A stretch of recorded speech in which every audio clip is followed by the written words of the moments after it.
गणेश चतुर्थी व्रत की प्रथम कथा।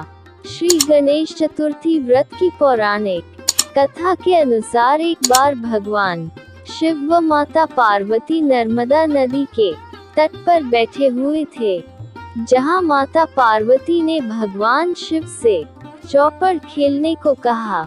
शिव जी ने बोला, खेल तो लेंगे, परंतु खेल में हार जीत का फैसला करने के लिए हमें एक पुतला बनाकर उसकी प्राण प्रतिष्ठा करनी रहेगी, जो इस खेल में हार जीत को सुनियोजित करेगा।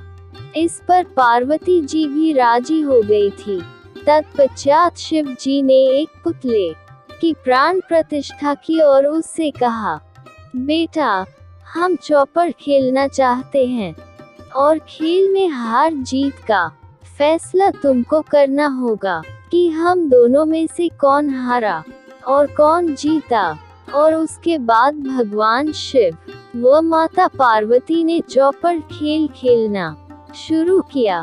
खेल को 3 बार खेला गया और तीनों ही बार माता पार्वती ने ही खेल को जीता, परंतु खेल समाप्त होने के बाद बालक से हार जीत का फैसला करने के लिए कहा गया, तो उस बालक ने महादेव को ही विजयी बताया।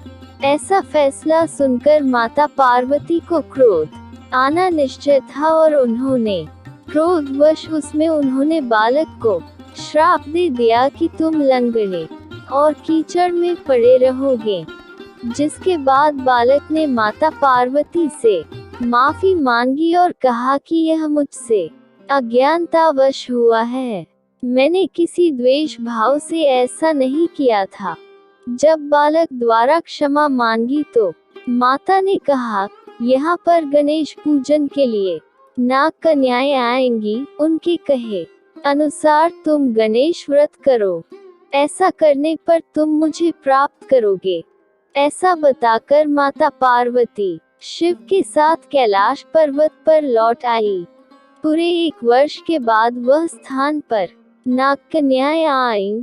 तब नाग कन्याओं से श्री गणेश के व्रत की संपूर्ण विधि मालूम कर उस बालक ने 21 दिन तक लगातार गणेश जी का व्रत पूजन किया। उस बालक की सच्ची श्रद्धा को देखकर गणेश जी प्रसन्न हुए। उन्होंने बालक को मनोवांछित फल मांगने के लिए बोला। उस बालक ने कहा, हे विनायक, मुझ में इतनी शक्ति दीजिए कि मैं अपने पैरों से स्वयं चलकर कैलाश पर्वत पर अपने माता पिता के पास पहुंच सकूं और वे ये देख कर प्रसन्न हो सके।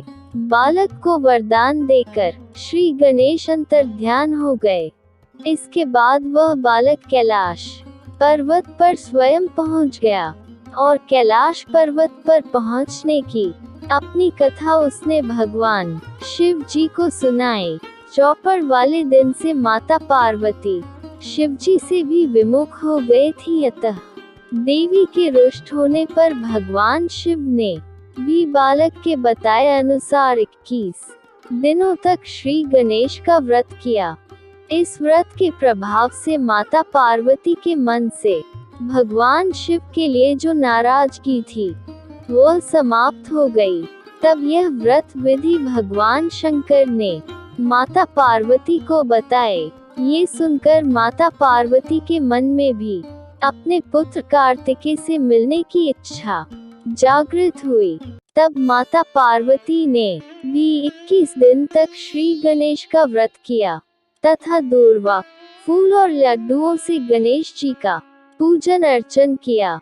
व्रत के 21वें दिन कार्तिकेय स्वयं माता पार्वती जी से आ मिले। उस दिन से श्री गणेश चतुर्थी का ये व्रत समस्त मनोकामनाओं की पूर्ति करने वाला व्रत माना जाता रहा है।